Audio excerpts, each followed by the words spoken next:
너무 기대되는 손님 오신다 했죠? 네. 여러분, 혹시 여러분 유서 속에서 2023년도 속초로 배를 타고 왔던 기억나십니까? 네네네네. 네, 4명이 배를 네. 타고 속초에 내려서 남자 1명, 여자 3명이 내렸다. 우리 유수 속에서 나왔던 분이죠. 네, 2023년도에 대학 유수자 신강규기님 오늘 모셨습니다. 앉으세요. 앉아서 진행을 할 건데요. 자, 그러면 간단하게 자기소개부터 시작을 하면서 진행을 할게요. 네, 안녕하세요. 반갑습니다.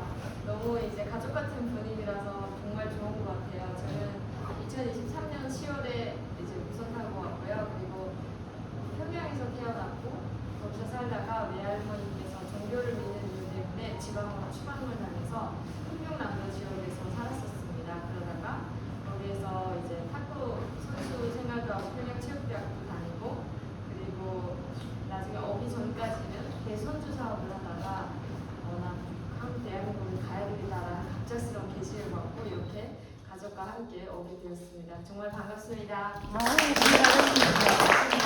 네, 여러분 우리 그 유서 속에서 등장할 때는 엄청 강단이 있고 둔둔하고 막 이런 사람이 올 것 같았는데 이렇게 왜소하고 예쁘고 귀여운 친구가 왔어요. 그래서 저도 솔직히 오늘 온다고 해서 어떤 친구가 올지 걱정했는데 와 너무 예쁘고 해서 제가 좀 멀리 떨어져 앉았어요. 왜냐하면 좀 뒤로 앉아야 제가 가뜩이나 큰 얼굴 좀 작게 나오려고. 네. 자 그러면 우리 오늘 강규리님의 얘기를 들어볼 건데요. 오늘 2023년 10월까지 북한에 있었으니까 북한의 최근 소식도 따끈따끈한 최근 소식도 들을 수 있으니까 네, 저 강규리님의 어린 시절 혹시 어릴 때 평양에서 태어나서 꿈은 어떤 꿈을 꿨어요?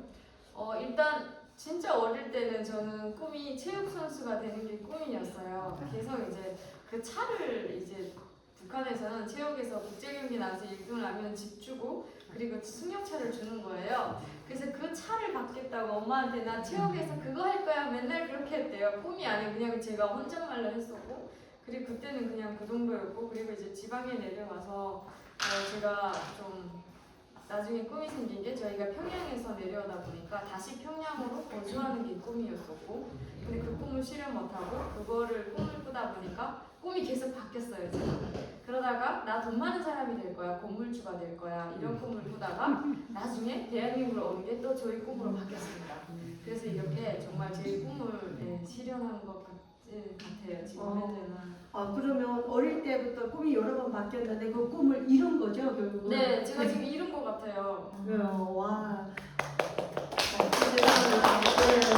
20대에 이렇게 대담하게 진짜 그 목숨을 내놓고 온다는 건 쉽지 않은 일 같습니다. 혹시 그러면 탈북 동기나 가족, 네. 뭐 일단 배 타고 온 건 다 알고 있지만 그 가정과 우리가 동기는 어떻게 됐는지는 모르고 있으니까. 네.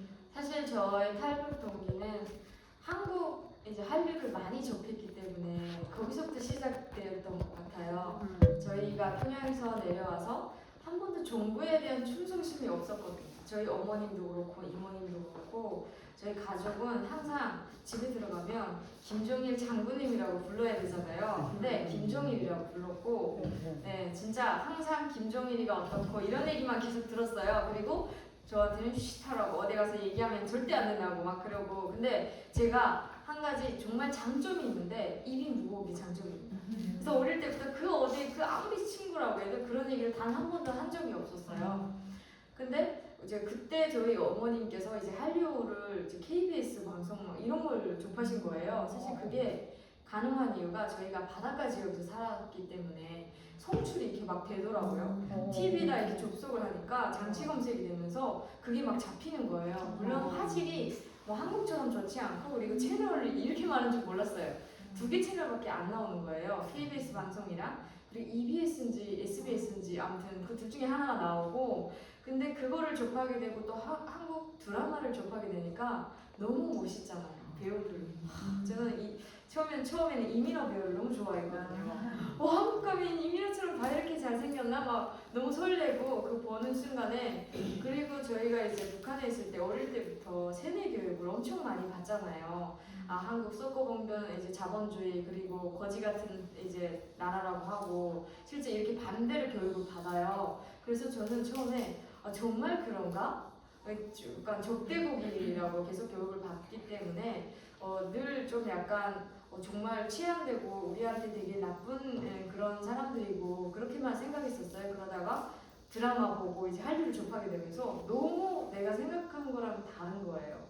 근데 저희 드라마 보면 막 깜빵 보내고 심지어 지금은 총살까지 하거든요. 그래서 저는 이 드라마에 막 그 북한을 이제 선전하는 그런 선전물이 있나 그렇게 생각을 했는데 봤는데 너무 생활적이고 하나도 북한 얘기가 없는 거예요. 왜 못 보게 하는 거지? 그때부터 의문이 생기기 시작하고 그리고 이제 나중에 알게 됐어요. 아 뭐가 잘못되고 뭐가 진실이고 뭐가 거짓인지를 알게 되면서부터 진짜 거기서 사는 게 계속 싫은 거예요. 엄마도 그렇고 저희 집 식구들은 그 이제 북한에 불 끄고 밤이면 이제 TV를 시청하면서 어떡해 저 너무 싫잖아 뭐 어떻게 막 이러면서 저희 가서 한 번이라도 살고 싶다 막 계속 어머님이 그런 말씀을 하셨어요. 근데 저희가 이제 국경 지역에서 살지 않아가지고 대한민국으로 이제 갈 수 있는 방법이 전혀 없는 거예요.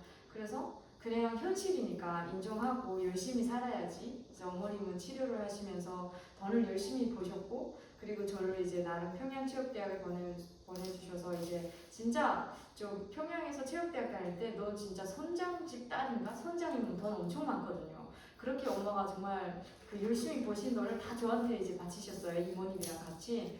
그렇게 행복하게 저는 나름 북한에서 행복하게 있다가 이제 대학을 다니는데 의미가 없는 생각이 계속 드는 거예요. 엄마랑 평양에 놀고 싶고 나를 평양에서 살게 해주고 싶어 했는데 저는 계속 나 여기서 살아서 뭐하지?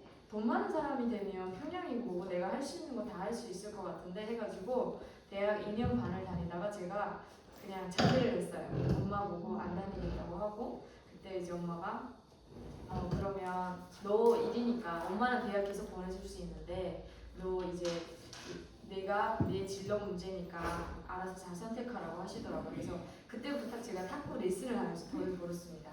간부들도 많이 접하고 이제 다른 초면 이제 뭐 김대 다니는 학생들, 김일성 종합대학 다니는 학생들 이런 학생들을 다 접하면서 제가 조금 더 꿈이 커진 게 바로 건물주가 되는 게 꿈이었어요. 북한은 또 시집을 엄청 빨리 갑니다. 19살부터 가는 거거든요. 그래서 막 제 친구들은 아이 엄마가 되고 근데 처음엔 좋을 것 같다고 결과가 안 좋은 거예요. 애기 엄마가 되니까 그냥 나이가 30살 돼 보이는 거예요. 나는 정말 무서웠어요. 나도 저렇게 되는 거 아니야? 나중에 시집 가면. 그래서 시집은 약간 저는 뒤로 미루고 건물주가 되면 나는 갈 거다. 이런 생각을 한 거예요. 근데 저희 어머님은 이제 어머니들 돈을 벌었지만 건물주가 된다는 건 북한에서도 나처럼 쉬운 일이 아니었거든요. 그래서 어떻게 하면 돈을 좀 많이 벌 수 있을까 하다가 어떤 친구가 저에게 배를 세척 운영하던 친구인데 야 너 배 선주하면 되게 잘할 것 같은데? 그러는 거예요. 그래서 배 선주? 그 목소리 보고 얘기하는 거 아니야? 그랬더니 맞다고 해서 나는 그런 거 한 번도 해본 적이 없는데 일단 하루에 얼마 벌어 했더니 하루에 50만 번다는 거예요. 당연히 물론 50만은 가장 작을 때 50만이고 많을 때는 몇백만 원 벌고 실제 그게 맞는 말이에요. 왜냐면 저희가 이 목선배라는 게 잠수공들을 채용해가지고 그 잠수공들이 수심에 들어가서 조개를 캐거든요. 한 뭐 3명, 4명 정도 이렇게 했는데 그 배 조개를 캐면 그게 이제 중국으로 상선이 되는 거예요. 근데 많이 비싸요. 막 커조개랑 이제 마합이랑 살짝 여기랑 많이 용어가 달라가지고 이게 새조개? 새조개도 이렇게 하는 거 키조개. 키조개인가 이렇게 그것도 진짜 비쌌어요. 1kg당 북한 돈으로 5, 6만 했었거든요. 물론 지금은 뭐 5천원도 안 하지만 그렇게 했어가지고 그래? 그 순간에 제가 약간 든 생각이 나 그럼 대한민국 갈 수 있지 않을까? 남조선으로 갈 수 있지 않을까? 그런 생각이 갑자기 들더라고요. 그래서 엄마한테 저는 돈이 없거든요. 그래서 엄마한테 가서 엄마가 저를 시집을 북한을 보내려면 이제 미천돈이 많아야 돼요. 좋은 데 보내려면 그래서 시집 보낼 준비를 이렇게 장만해 주신 거예요. 제가 그 돈을 있는 줄 알았어요. 엄마 보고 엄마 왜 나 배 사줘 그랬더니 먹는 배? 그렇지. 아니 큰 배 사달라고 그랬더니 무슨 뜬금없이 배야? 엄마한테 무슨 돈이 있다고? 엄마 돈 없어? 그러는 거예요. 그래서 아니야 나 진짜 잘할 수 있고 엄마 딸 한 번 믿고 큰 배를 하나 사줘. 엄마가 절대 안 된다고 그러시는 거예요. 뭘 믿고 엄마가 배를 사주냐. 그래서 안 돼, 절대 안 돼. 너 지금 하는 거나 잘하라고. 그래서 진짜 제가 엄마한테 어떻게 하면 엄마를 설득시킬까 생각하다가 갑자기 이런 생각이 드는 거예요. 엄마, 우리 엄마가 이제 대한민국 오고 싶어 했으니까 나 진짜 배에서 남자 손으로 가지도 몰라 했더니 우리 엄마가 갑자기 뭔가 그럴 수도 있겠네 그러시는 거예요. 그러다가 가서 정말 어떻게 배우 운영이 진행되고 진짜 그렇게 볼 수 있는지를 확실하게 알아가서 엄마한테 인정시켜주면 엄마가 사주겠다고 하신 거예요. 그래서 가서 제가 인정을 시켰어요. 진짜로. 기지에 찾아가서 거기에 환경을 다 조회하고 그래가지고 그때 보니까 이제 그분들은 하루에 30만 보리 그렇게밖에 못하는 상황이다. 왜냐면 코로나 기간에 이제 수출이 안 됐거든요. 북한에. 그래서 중국하고. 그래서 제가 배를 시작하게 됐어요. 배를 시작하게 됐는데 처음에 정말 많은 이제 어려움을 겪었어요. 어린 나이에 배를 하다 보니까 이제 배에 대해서 아무것도 몰랐거든요. 근데 목선배 운영하는 게 말처럼 쉽지가 않습니다.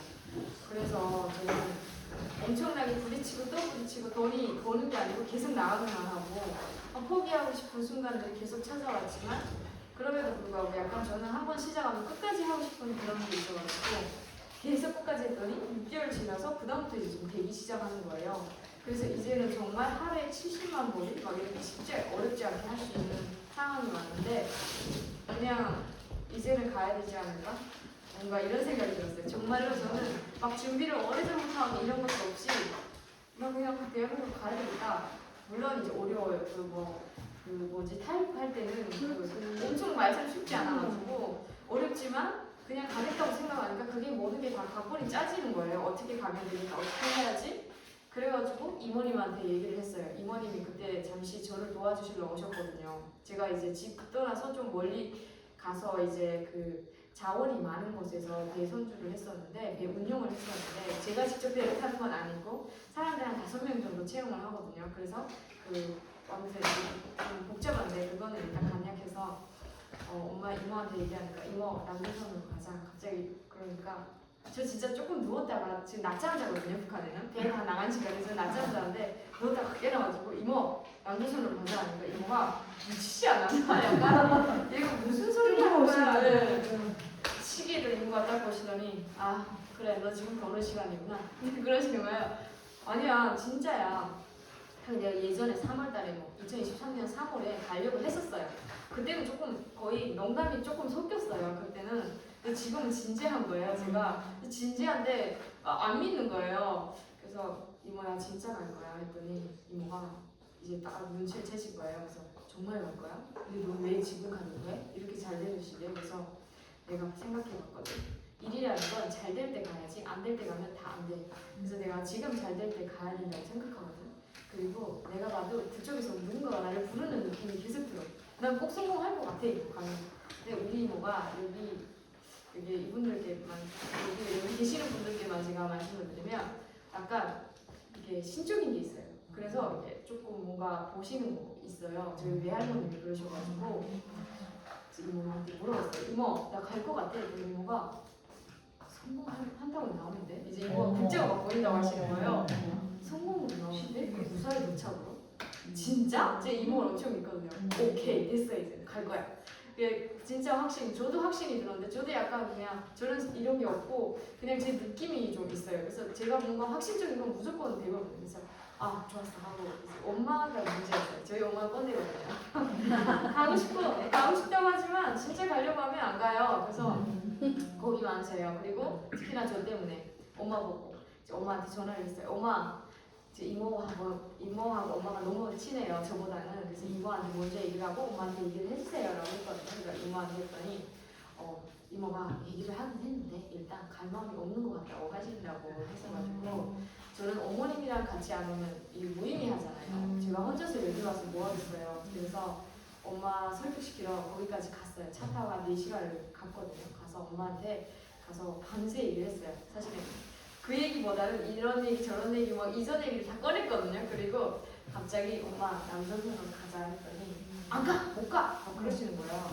진짜 황당했어요. 나 엄마 안 가겠다고 어떻게 하지? 지금 다 마음속으로 준비가 되어 있는데 이런 준비도 쉽게 오는 게 아닌데 엄마한테 제가 그랬어요. 사실은 저가 이제 평양에서 자라고 뭐 여러 가지 하면서 나름대로 저는 행복하다고 생각하고 누구한테 이제 부럽다는 걸 못 느끼고 살았거든요. 그래서 그만큼 엄마가 열심히 노력을 하셨고 이모님이랑 대신 엄마가 행복하게 웃는 모습을 단 한 번도 본 적이 없는 거예요. 어릴 때 아빠를 잃고 키우셨는데 약간 아빠 없는 서름을 못 느끼게 하려고 엄마가 엄청 노력을 하셨어요. 근데 갑자기 저는 엄마가 이러다가 갑자기 세상을 떠나면 북한 앞이 안 보이는 거예요. 나는 어떻게 살아야 되지? 이런 생각이 갑자기 들더라고요. 그래서 엄마한테 엄마 나는 사실 대한민국을 가고 싶은 이유 중에 하나가 엄마를 행복하게 해주고 싶어서 그래. 그랬더니 엄마가 갑자기 조용해지시는 거예요. 그래서 나는 엄마가 행복한 모습을 단 한 번도 본 적이 없어. 지금 엄마가 안 가겠다고 하시는데 진짜 안 가겠다고 하시면 나는 정말 죽어버릴 거야. 그랬어요.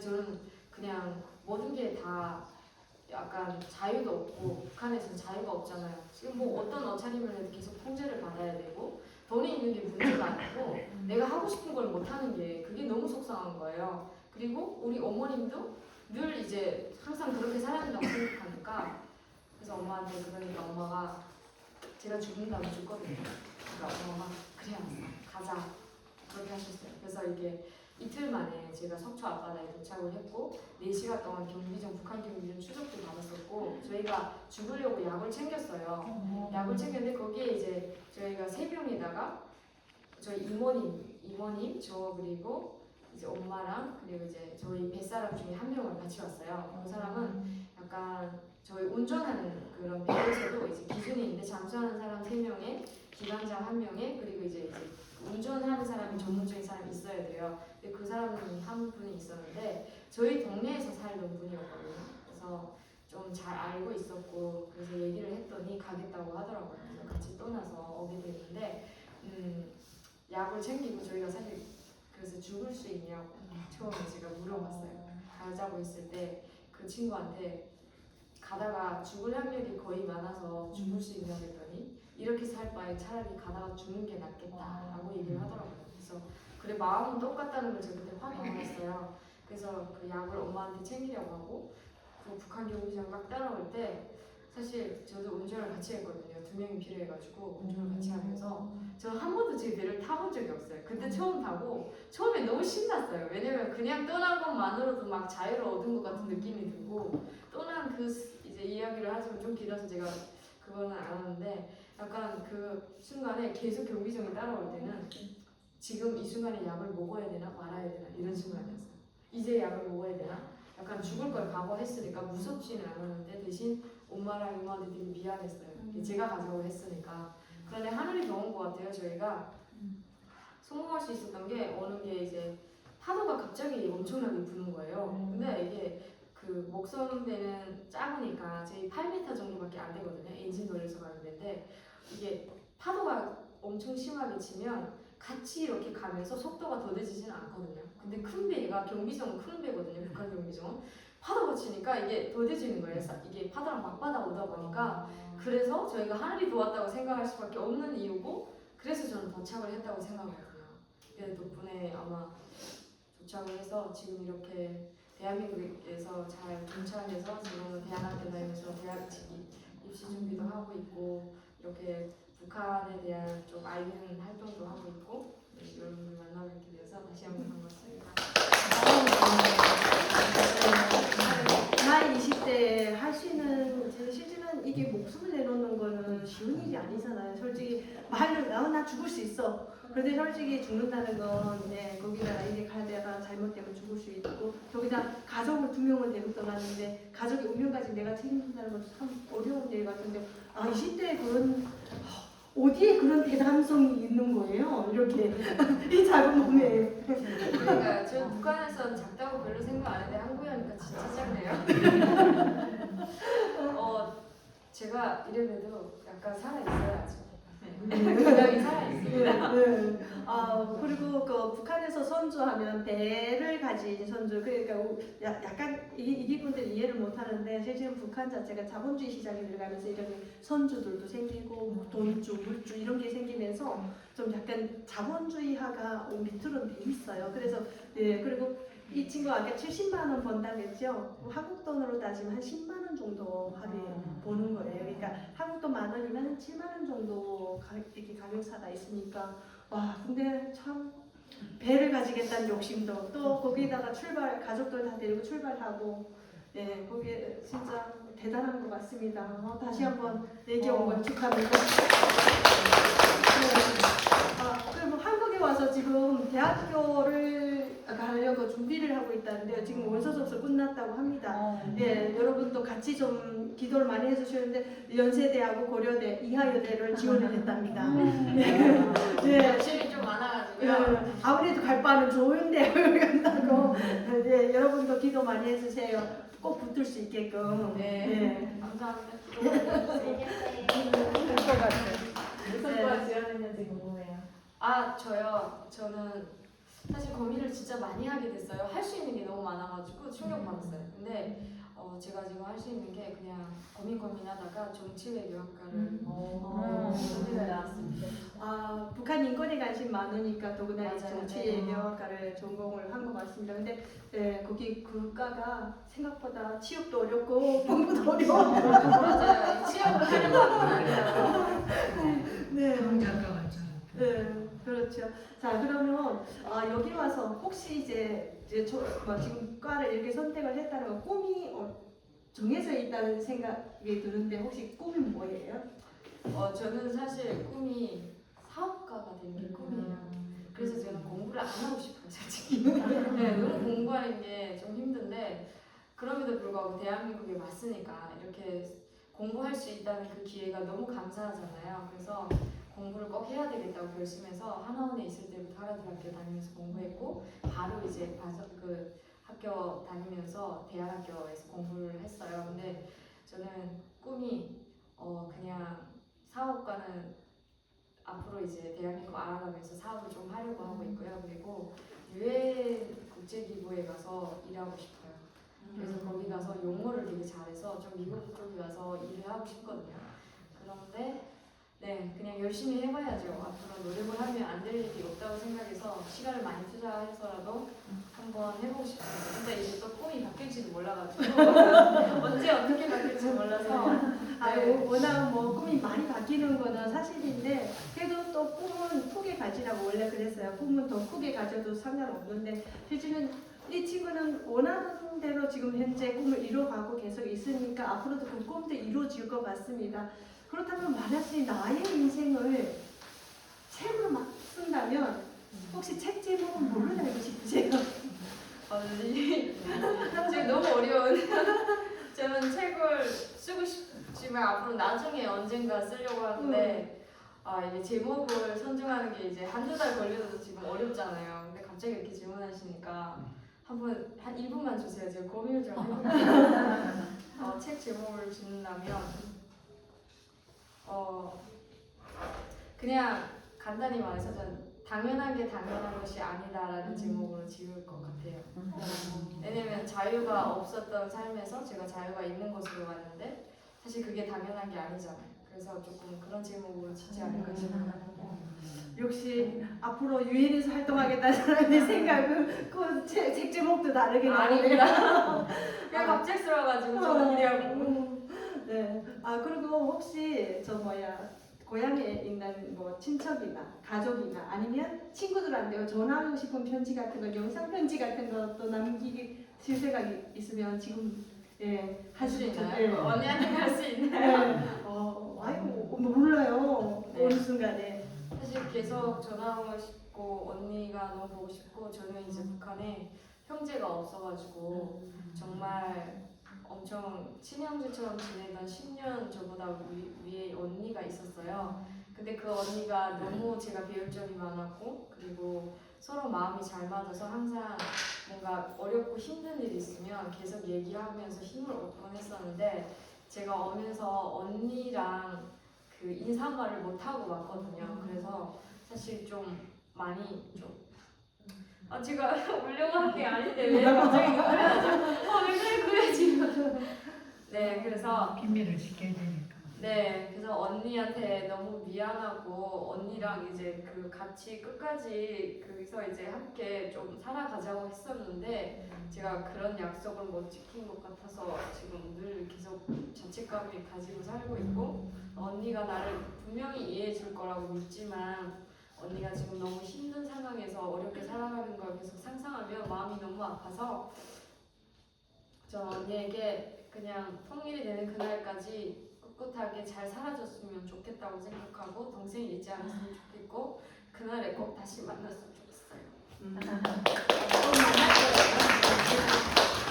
꼭 만날 거예요. 아유, 꿈은 이루어지고 또 거기다가 이렇게 기도하고 기원하고 있으면 당연히 이루어진다고 생각합니다. 네, 갑자기 근데 항상 보면 북토크에 나왔던 분들이 편집 때마다 울게 되더라고. 그리고 평상시에 굳굳하고 진짜 담대한 사람도 편지를 읽다가 다 대부분이 우시는데 편지를 읽으면 우는 이유가 거기에 있는 계시는 분들 힘든 삶에 대한 것도 한 몫을 하는 것 같습니다. 자, 그럼 오늘은 특별하게 2023년 10월에 왔으니까 따끈따끈한 북한 소식 전할 수 있으니까 오늘은 질의응답을 많이 받을 예정이거든요. 혹시 궁금한 거 계신 분들? 북한 지금 최근 사정. 아까 이 친구가 말했는데 한류 엄청 많이 받았는데 이민호만 본 건 아닌 것 같고. 맞아요. 이미가 이제 많이 들었어요. 네, 그래서 혹시 궁금한 거 있는 거는 질문을 예. 네, 저는 일단 같이 엄마도 겨우겨우 선택해서 오셨잖아요. 네. 그래서 같이 오신 분 세 분의 만족도가 어떠하신지 네. 또 북한에 남겨진 가족들이 아직도 계신지 궁금합니다. 네. 사실 저희 어머님이랑 이모님은 너무 행복해하고 계세요. 그래서 저도 같이 오길 너무 잘한 것 같아서 참 뿌듯합니다.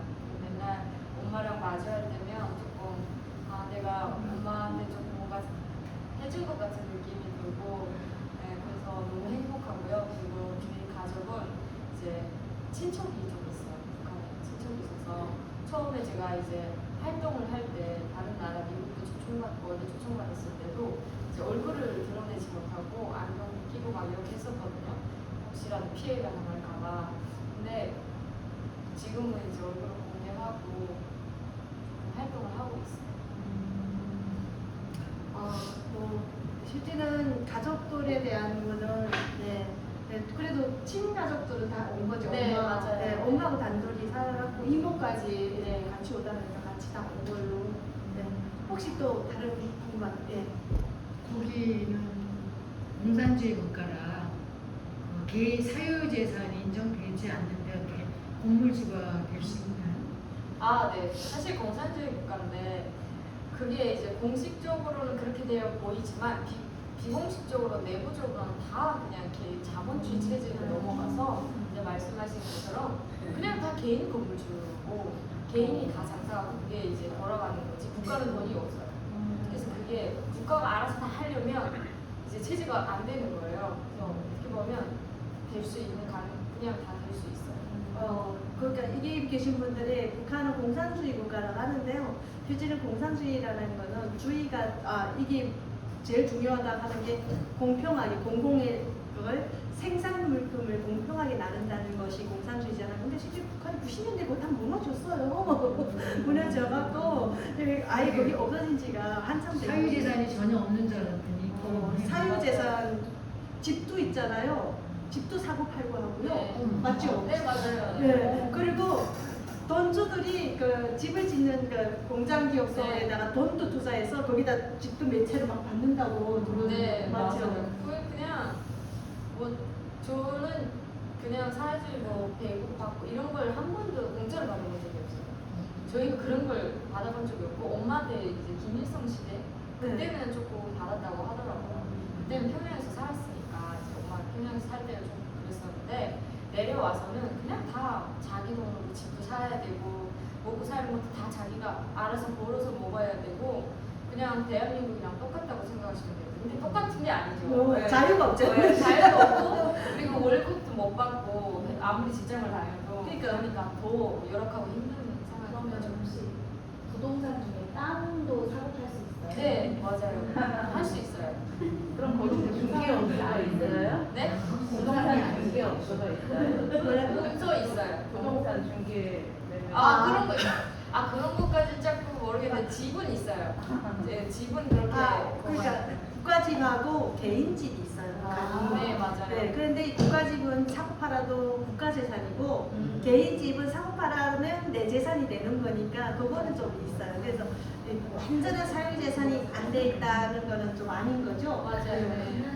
네, 최근 북한 이렇게 변했어요. 저도 놀라운 게 건물도 막 짓는 데서 나 엄청 놀란 게 와. 맞아요. 그리고 건물 환율에 대해서 현재 우리나라는 1달러가 1,400원 정도 되는데 네. 미국에서는 한 10,000원 정도 된다는 게 아니요. 맞는 얘기예요?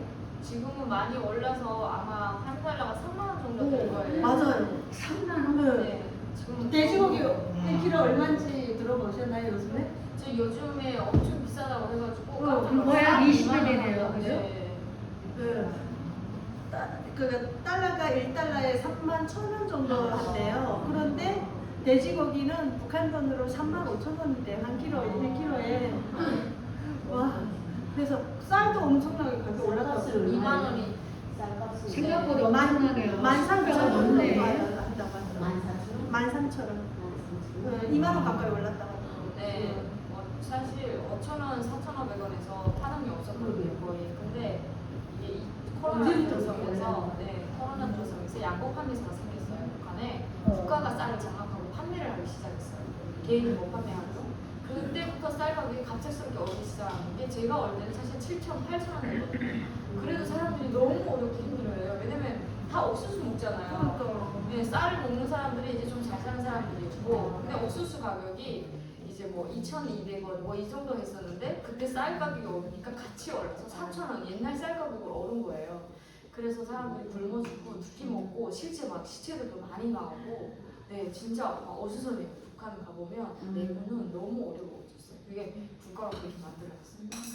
근데 우리나라에서 왜 이북에다가 이렇게 공업부문에다 뭐 쌀을 보내주고 그러는데 1달러 보내주면 엄청나겠네요. 그럼 1달러. 일단 3만 원이니까 쌀 3만 원. 달러로 보내주면 오히려 되게 쌀 효율적이겠네요. 1kg 그거에서 정도. 네, 그럼요. 근데 그게 이제 가능한 그 사람들이 그거 전달을 받아야 문제죠. 그쵸, 보내주긴 한대잖아요. 쌀도 보내주고. 네. 근데 요즘에 지금 대북 전단법이 돼서 지금 아예 못 보내는 걸 알고 있는데, 그거는 못 보내는 걸 알고 있습니다.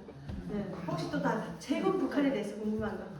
지금 우리나라도 12.3 계엄 사태가 있었을 때 군사기록 사회에서도 부당한 거는 좀 소극적으로 돼 있단 말이에요. 그리고 요즘 우리가 20대들이 뭐 MZ세대 이렇게 있는데 북한도 그런 세대 차이가 있는지 꼭 그 김정은 세대를 그냥 극단적으로 따라가는지 그런 좀 사고 차이가 있는지 궁금해요. 네, 너무 정확한 질문을 해주셔가지고. 맞아요. 저희가 세대 차이가 좀 있어요. 그래서 저희 장마당 세대라고 하더라고요. 장마당 세대. 왜냐면 국가의 지원을 한 번도 못 받아본 세대를 장마당으로 보고 살았으니까. 네, 뭐 장마당을 더 장마당에서 충성한다고 해서 아무튼 그런다고 하는데, 저희가 그 한국 한류를 많이 접했잖아요. 그러다 보니까 그리고 3대를 오면서 우리가 왜 그 정권을 이렇게 충성하며 따라야 되는지를 모르겠는 거예요. 왜 이래야지? 그리고 왜 한국 드라마부터 우리 총살하는 거야? 이러면서 좀 반발심이 많이 생기고 시키면 시키는 대로 안 해요. 머리 스타일, 헤어부터 시작해가지고 모든 게 다 한국식으로 하거든요. 저희가 막 드라마를 보면 거기하고 진짜 비슷하게 많이 하고 그러면 좀 있어 보이고 또 이쁘잖아요. 그렇게 하면 청해도면 계속 단속 걸리고 그럼에도 불구하고 계속 그렇게 하니까 그 이제 정부에서 그런 얘기가 있었대요. 얘네 이제 교양단계는 지났다고 죽이라고. 네, 실제로. 그러니까 우리 대는 이제는 안 바라보는 거예요. 너무 위험해요. 저희는 이제 약간 자본주의 물이 꽉 찼어요. 저도 그렇고. 그러니까 우리가 왜 충성해야 되는 건가? 이제 어머니들도 이제 많이 바뀌고 있고 그때는 몰랐으니까 그런 거고 지금은 많이 이제 우리가 먼저 바뀌고 또 어머님들은 다시 이제 바뀌니까. 네. 근데 지금은 조금 그래서 이제 정부에서 좀 불안불안해. 이게 한류를 많이 그래서 단속을 엄청 더 통제하고 막 총살까지 하잖아요.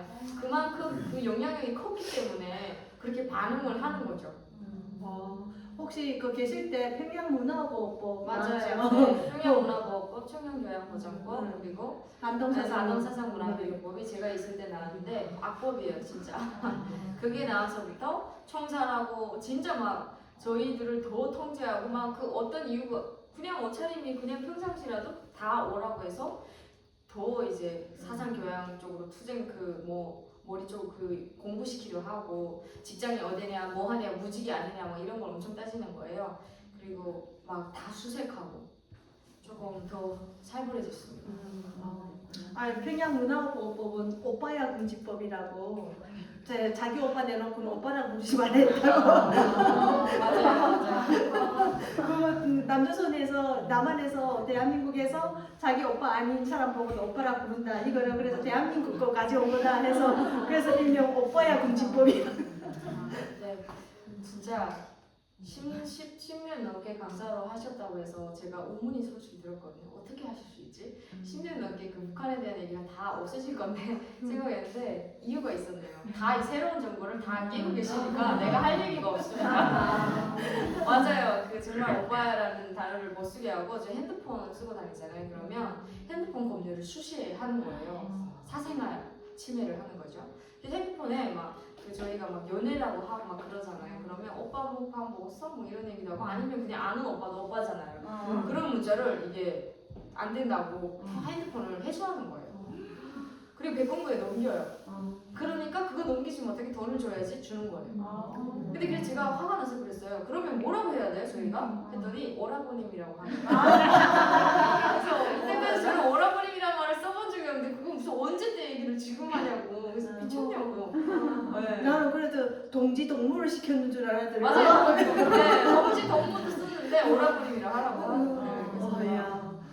진짜 북한 안에 이런 법이 계속 바뀌는 걸 우리 3대 악법이라고 이제 말했던 3대 악법이었는데 그 속에서도 이렇게 젊은 층들은 많이 바뀌는 걸 볼 수 있었죠. 혹시 또 다른 궁금한 거?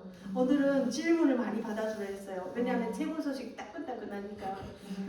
지셨어요. 지금 개성공단 있잖아요. 네네. 거기에서는 어떻게 돌아가는지는 알고 계세요? 저희가 개성공단에서 살지 않아가지고요. 그냥 그쪽에서 한때는 이제 대한민국이랑 이제 합병해가지고 옷도 생산하고 막 그래서 그 옷이랑 엄청 많이 판매가 됐었어요. 그 북한 내부에. 그랬는데 그게 폭파해버렸잖아요. 폭파해버리고 이제 연락사무소 네. 폭파하고 개성공단 문 닫아버렸죠. 네, 근데 거기가 듣기로는 몇 년 전에 듣기로는 조금씩 이렇게 가동을 시킨다고 들었거든요. 근데 북한 내부에서도 혹시나 그런 걸 알고 있는지. 저는 몰랐습니다. 그런 거 하나도 몰랐어요. 제가 살던 지역이 아니라서. 그렇죠. 왜냐하면 북한이 되게 폐쇄적이잖아요. 네. 이 지역의 얘기가 이쪽 지역으로 옮겨가기가 쉽지 않고 이게 지역 간의 관계가 이게 너무 폐쇄적이라고. 네, 인터넷이 안 돼서 핸드폰이 있어도 그 뭐 여기서처럼 막 그 어떤 그거면 하루쯤 다 알잖아요. 김수현이 막 갑자기 그 뭐지 배우 있잖아요. 갑자기 나라로 가는 것도 저희가 다 알 수 있잖아요. 근데 북한은 그런 게 없어요. 그래서 인터넷이 안 돼서 저희는 몰라요. 근데 대신 전화가 있으니까 전화로 알 수 있는 것도 있지만 도청되잖아요. 네, 도청되는데 그런 것도 뭐 그런 건 소식 전하고 이런 것까지는 별로인데 저희가 개성공단에 대해서 그렇게 관심이 많지 않아요. 몰랐어요. 그렇죠. 폭발한 건 알았죠. 네, 16년도 그 남북 연락사무소가 했을 때. 폭발을 17년도인가 몇 년 전에 했죠. 코로나 코로나 후에 했으니까. 근데 그 전에 16년도에 문을 닫았으니까 그 공장 거기에 들어갔던 공장 기업소들이 다 나오고 그래서 후에 듣기로는 이게 돌군다고 해서 저도 그렇게 얘기서 들었는데 북한 안에서는 모르고 있다는 거죠. 네. 혹시 또 궁금한 거? 네. 저는 그 북한의 교육 제도에 대해서 좀 궁금하긴 한데 최근의 교육제도. 네, 네. 전에 한 번 오셨던 분은 대학교를 졸업하면 뭐 이렇게 지역에 배정해서 무슨 일자리를 주기도 하고 그런다라는 얘기 있었잖아요. 그럼 좀 전에 세대 차이가 이제 나는 그 자라나는 청소년들에 대한 교육도 굉장히 옛날처럼 막 주입식은 아닐 것 같은데 지금 거의 뭐 무슨 3대 악법처럼 해가지고 더 강화된 건지 뭐 이런 것도 학령기 아이들에 대한 얘기를 좀 들어보니까 아, 네. 일단 제가 그 시기를 지나가지고 그렇긴 한데 제가 알고 있기는 대학 졸업하면 이게 직장 배치하는 건 여전히 똑같고요. 그 직장 배치하는 그거만 사실 뭐 돈 버는 직장이 아니고 그냥 너는 꼭 여기서 일을 해라 그런 거거든요. 네. 그리고 거기 있으면 뭔가 내가 간부를 되고 싶다 하면 이 자리가 좋고 나쁘고가 있는데 안 그러면 나 돈 벌어야지 여기 가서 뭐 할 건데 막 그런 생각을 안 좋아하거든요. 월급이 없으니까. 그리고 좀 부동산 보니까 자체가 네 요즘 북한은 체육 열풍이 엄청 많이 예, 좋아지고 있어가지고 김정은이가 체육을 좋아한대요. 아, 슈퍼주 강이라고 들었긴 했는데. 네, 그래서 제가 보면 탁구도 엄청난 인기고 배구, 뭐 농구, 뭐 축구 막 이런 종목 있잖아요. 그 당구도 하거든요. 네, 그래가지고 그런 체육을 되게 인기 삼아서 대학생들은 무조건 체육 종목을 하나씩 잘해야 돼요. 그래서 막 수강을 받고 그러거든요. 그래서 제가 벌을 보일 수 있었고 여기 오니까 인기가 없긴 한데 그쪽에서 인기가 꽤 있는 탁구 직업이었거든요. 네. 그래서 그런 것도 좀 많이 달라지고 가고 있었고 그리고 부모님들이 엄청나게 돈 많은 집 자식들은 열성이에요. 자식들을 공부시키는데 진짜 전혀 못하는 거예요. 근데 뭐 혁명 역사 이런 걸 잘해야 되잖아요. 북한은 그게 기본 3대 그런 어린 시절 혁명 그 활동이라든지 그런 거를 많이 잘 배워야 되는데 그게 아니고 내가 사회에 나와서 돈 벌 수 있는 그런 직업을 가질 수 있는 재간을 배워주는 거예요. 부모님들이. 그래서 뭐 화학 공대면 그런 것 쪽으로 좀 공대. 맞아요. 공부를 잘하는 국가대 뭐 맞아요. 이런 네. 기술 쪽으로. 네 그쪽이 좀 실리적이네 그럼. 네 맞아요. 지금 아, 그런 그러니까 예전하고 좀 다른 게 당에 충성해서 뭐 권력층에 진입하는 게 목적이었다면 지금은 네. 돈 잘 버는 직업이 좋은 직업이라고 부모님들이 인식을 했다는 거죠. 맞아요. 진짜 예전에 기술 북한에서는 먼저. 공부 이론보다는 기술. 네 맞아요. 그래서 존버리 왔던 분도 이과대 대학에 나와서 사진을 편집하고 막 이런 걸 잘했다고 했는데 실제 이런 기술적인 면이 너무 좋은 것 같습니다. 아까 궁금한 거 있다고 하셨는데 뭐 저도 교육 쪽이기는 했었는데 아까 전에 체대 갔었을 때 굉장히 많은 돈이 필요했었다라고 얘기를 했는데 그 뉴스 같은 데 보면 북한에서 해커들을 되게 학생들을 키운다 막 그런 얘기도 있었는데 네. 그럼 그런 경우는 그러니까 나라에서 얘를 인재로 키우는 그게 따로 있고 사적으로 또 따로 배우는 게 네, 따로 있어요. 있는지. 저는 있는 걸로 알고 있고 금성학원 졸업생이 거의 다 해커 쪽으로 간다는 걸 알고 있어요. 금성학원 졸업생이 공부 잘하거든요. 네, 그쪽에는 이제 돈을 내고 배워야 되는 곳인데 수재들. 네, 수재들 반이 따로 있고 핵도 그쪽에 이제 따로 있어요. 김책공대 졸업해야 되고 그리고 따로 공부를 시켜요. 그쪽으로 공부하는 학생들을 다시 아주 뭔가 아스팔트니까 뭔가 그 누구도 출입할 수 없는 그런 곳에 데리고 가서 잘 먹여준대요. 적절히 못하겠네. 네, 잘 먹여주고 제가 아는 오빠가 거기 갔었거든요. 실제 엄마가 죽는데도 엄마가 간복수로 돌아가셨어요. 그런데도 오지 못했어요. 네, 그렇게 못 오고 편지도 주고 가기 너무 힘들고 그리고 내가 어디 가고 싶다 하는 것도 편히 갈 수가 없어요. 이게 다 이제 그 국가 쪽인가 뭔가 그 정부 쪽으로 해가지고 대우는 잘 받고 집도 엄청 좋은 집 받고 차도 받고 그리고 와이프도 되게 이쁜 뭐 잘생겼으니까 이쁜 여자 되게 그 억가생으로 만나고 해주고 하는데 대신 자유가 더 없어지는 거예요. 그런데 그쪽으로 공부만 잘하면 따로 키워주는 거예요. 네. 예전부터 들기는 그렇게 들었어요. 그러니까 이게 좀 핵 쪽이나 뭐 이렇게 국가 비밀 쪽에 있는 사람들은 가족하고도 만나는 것도 못 만나고 네, 맞아요. 네, 이제 가족한테 무슨 일이 생겨도 그걸 아예 참여를 못하게끔 만드는데 실제는 그 사람들이라고 그게 행복이라고 왜냐면 가족이 아무도 못 물어보는 그 삶을 살아야 돼. 지금 자기 스스로는 뭐 잘 먹고 잘 살지 몰라도 가족이 아무도 못 묻고 사는 그런 삶을 살고 있다는 거죠. 근데 제가 2023년도인가 신문에 봤더니 우리 전 세계 해커 대회가 열렸는데 대학생 해커 대회에서 1, 2, 3, 4, 5등을 북한이 차지했어요. 네, 그것도 무슨 다른 것도 아니고 1, 2, 3, 4, 5등을 다 차지해버린 거예요. 그 1등 김책공대, 2등 김일성 종합대학, 3등 김책공대 막 이런 식으로 차지를 해버려갖고 저 갑자기 좀 겁이 나더라고요. 와 이렇게 대대적으로 키우고 있으니까 이렇게 되는구나. 네. 남의 나라 돈 뺏어가야 돼. 맞아요. 이게 돈이 나올 구멍이 없으니까 오직 그렇게 사는 거예요. 그러니까 이게 막 네. 정보를 해킹하고 그다음에 뭐 빗썸이랑 이런 거 해킹해갖고 돈 막 비트코인도 막 맞아요. 했다고 심지어 하던데. 다른 나라에 이제 그렇죠. 그 와서 그리고 이게 변장을 해서 많이 이제 각 나라마다 이렇게 다니면서 실제 그런 분이 오신 분도 있으니까 그분이 저랑 그게 이제 같이- 중복적이니까. 네 맞아요. 미국 갔었었는데 그런 얘기를 하시더라고요. 자기네 이렇게 했어가지고 돈은 많이 받는데요. 근데 해주는 걸 비하면 되게 작지만 북한에서 배운 최고급의 돈을 받는 거예요. 그래서 하는데 하다 보니까 이제 자기가 더 좋고 그러니까 이제 오는 거죠. 근데 이게 진짜 그거는 좀 문제라고 생각해요. 그거 빨리 어떻게 했으면 좋겠는데 그걸 못하는 게 너무 안타까워요. 미국에서 뭐해요? 근데 이게 뭐 하이트 해커는 네, 증거가 상관없는데 없으니까. 블랙 해커를 많이 만드니까 이걸 어떻게 대제국 미국에서도 뭐 당하는데 뭐. 그러니까요. 응. 근데 2023년도에 오셨으면 코로나는 어떻게 거기는 코로나를 어떻게 견뎠어요? 처음에 저 코로나 이제 발생했다고 했을 때 저희가 그 뉴스 북한도 이제 그 방송했었잖아요. 그 막 보도에 많이 나왔거든요. 근데 저희는 엄마가 그 KBS 뉴스 보다 보니까 한국에서 이제 코로나 발생하고 막 죽고 사망자 생기고 하니까 무서워진 거예요. 저는 탁구를 있으라는데 야 집에 빨리 들어오라고 하는 거예요. 왜 했더니 코로나 때문에 사람들 많이 죽는다고. 그래서 저 북한이 죽는 줄 알았어요. 그래서 진짜? 그랬는데 아니 지금 남조선이 지금 많이 죽고 있으니까 야 그렇게 선진국에 대한민국도 그렇게 사람들이 많이 코로나 때문에 죽는데 북한은 다 죽는다고 빨리 와서 살아야 된다고 엄마 막 그러시는 거예요. 그래서 저도 겁이 났어요. 돈 좀 많이 벌고 싶은데 어쩔 수 없이 집에 들어갔는데 그때는 북한은 조금 늦게 들어왔어요.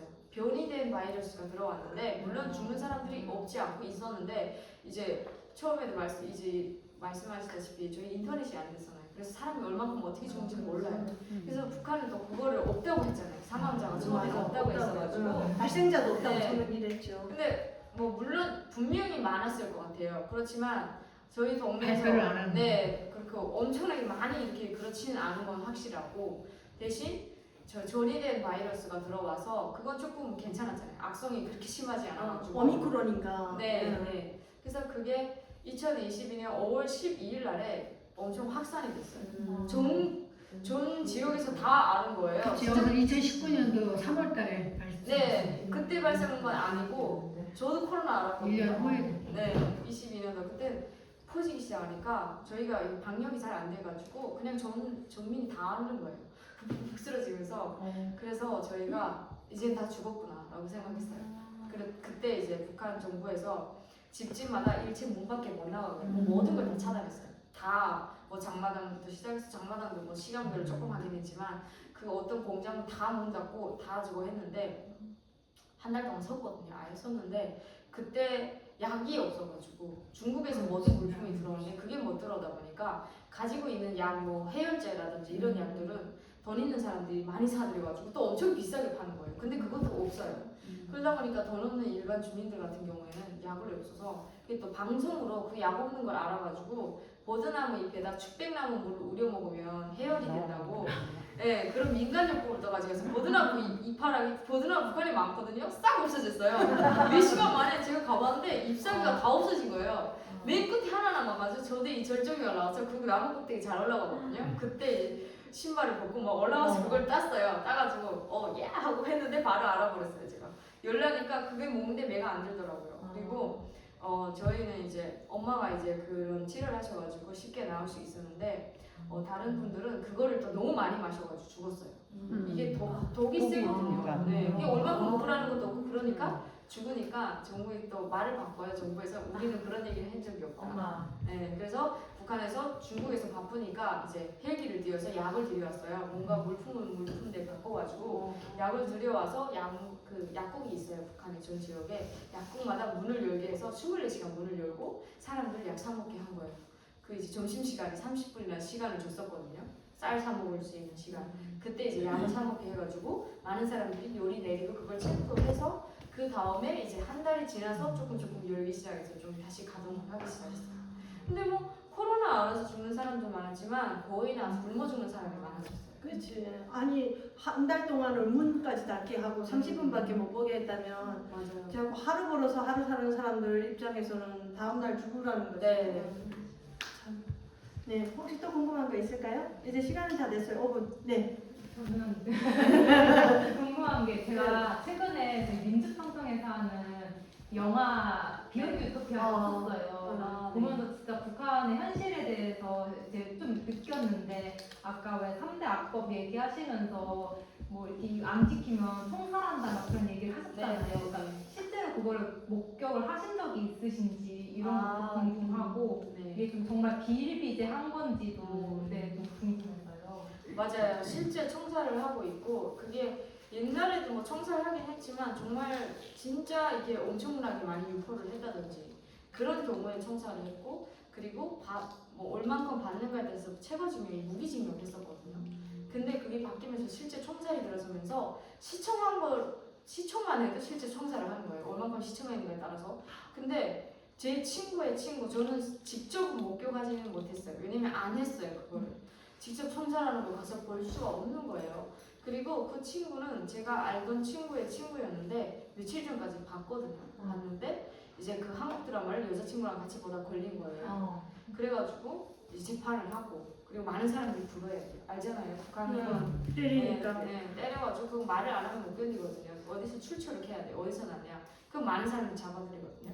그리고 그 사람은 이제 걔는 바로 사형에 처한다고 재판에서 형을 내렸더라고요. 근데 그 다음에 사형에 처했고 그때 제가 엄청 소름 끼쳤어요. 내가 아는 사람. 맞아요. 나도 이렇게 되는 거 아닐까? 나 한국 드라마 엄청 좋아하거든요. 야, 근데 그때 이제 제가 생각한 게 진짜 북한 정부는 사람 목숨을 파리 목숨보다 못하게 여기는구나. 어떻게 꿈이 많은 청년들이 이렇게 그 드라마가 뭐 무슨 내용이 있다고 이렇게 죽이는 건지 그때 진짜 화가 났어요. 근데 그 이제 19살짜리 친구도 그런 일을 겪었고 근데 제가 알고 있는 친구는 한 3명 정도밖에 안 되는데 전 지역을 따지면 엄청 많아요. 그렇죠. 참 안타까운 얼마 전에 2024년도 1월달 뉴스에 우리나라 뉴스에 나왔는데 그 16살짜리 남자애들을 북한 정부가 그 공개 재판을 하고 있는데 형기를 12년을 매기는 그 영상이 우리나라에 나왔거든요. 근데 실제는 16살이면 미성년자잖아요. 근데 미성년자한테도 그렇게 가혹하게 하니까 성인이 됐던 친구들한테는 뭐 진짜 이렇게 무기징역이나 사형도 근데 더구나 그 영화에는 정치적인 내용이 솔직히 드라마는 없어요. 따져놓고 보면 정치적인 북한을 엄청 미워해야 뭐 북한 정권 나보다 아예 없고 사랑 얘기, 로맨스 뭐 이런데 그것도 못 보게 하는 거는 거기에 눈을 뜰까봐 걱정되는 거죠. 무서워. 네. 그리고 또 장마당 세대가 국가의 배급도 못 받은 세대가 돌게 눈 뜨면 더 말 안 듣고 더 그걸 할까봐 그걸 하는 거죠. 그런데 참 대단합니다. 왜냐하면 지금 탈북하는 사람들이 많지 않잖아요. 올 수가 없어요. 그래서 이렇게 배를 타고 들어오는 사람들이 최근 소식을 들어볼 수 있는데 작년인가 강화도 쪽으로 또 남자 한 명이 맞아요. 밀물과 썰물 이렇게 왔다 갔다 할 때 들어왔는데 남자는 떠날 때 아빠하고 둘이 같이 떠났대요. 둘이 같이 떠났는데 갑자기 물이 들어오기 시작한 거예요. 그러니까 아빠가 너만이라도 가라고 맞아. 떠밀어서 나왔어. 아들만 오고 아빠는 그 물에 떠밀어서 맞아. 돌아가서 근데 실제는 그 아들이 집을 밖으로 나왔는데 작년 11월인가 나왔는데 혼자 못 있겠다고 계속 아빠 생각이 나고 이렇게 그렇지. 혼자 못 진짜 있겠다고 그런 결국은 거였어요. 쉼터를 찾아갔대요. 쉼터를 찾아가서 쉼터에서 지내고 있다고 좀 들었거든요. 근데 그런 진짜 안타까운 우리 저 북계에 계신 분들 근데 구석에서 그 힘든 상황을 듣고 이 친구가 지금 이렇게 간단하게 얘기를 하죠. 올 때 물이 차갖고 물을 품여왔대요. 그 상황에서 이게 물이 배가 작은 배니까 물이 파도에 이렇게 감싸서 그 물을 품여왔대요. 지금은 이렇게 해맑게 웃으며 말하지만 그 당시는 진짜 겪어보지 않은 사람은 누구도 못 말아요. 맞아요. 그래서 사실 제가 요즘에 그래서 해수욕을 많이 해야 되는 시기잖아요. 작년도 그렇고 제가 3월 24일에 하나원에 이제 나왔는데 하나원에서 바다를 이제 속초 앞바다에 가서 제가 보고 싶었는데 바다 보는 게 너무 힘든 거예요. 마음이 너무 아프고 그냥 모든 게 다 추억부터 시작해서 그 아픔까지 다 거기 들어가 있는 느낌이라서 요즘에 제주도에 학교 이제 강의 일정이 있어서 갔었는데 지금은 조금 보는데 그래도 많이 슬퍼요. 많이 이제 날씨가 맑고 그런 날에 보는데 그래도 그 제가 항상 배를 내보내면 그 기다리고 했던 그 기억이랑 그리고 그 파도만 보면 경비정이 그 따라오던 그 기억이 아직도 너무 생생해가지고 계속 상기되고 그래서 좀 많이 아파서 생각했어요. 아, 이 후유증이 많이 가는구나. 나도 그냥 마냥 쾌활하고 그럴 줄 알았는데 좀 그런 건 쉽지 않다고 저는 생각했어요. 네, 이렇게 성공해서 이렇게 웃으며 얘기하지만 많은 아픔이 있었는데 앞으로 이 친구가 또 규리 씨가 가는 앞날에 대한민국에서 또 자유를 찾아서 앞으로도 유엔까지 큰 꿈을 펼칠 수 있게 여러분이 많이 기도도 해주시고 응원도 해주시기 바랍니다. 오늘 고생 많으셨어요.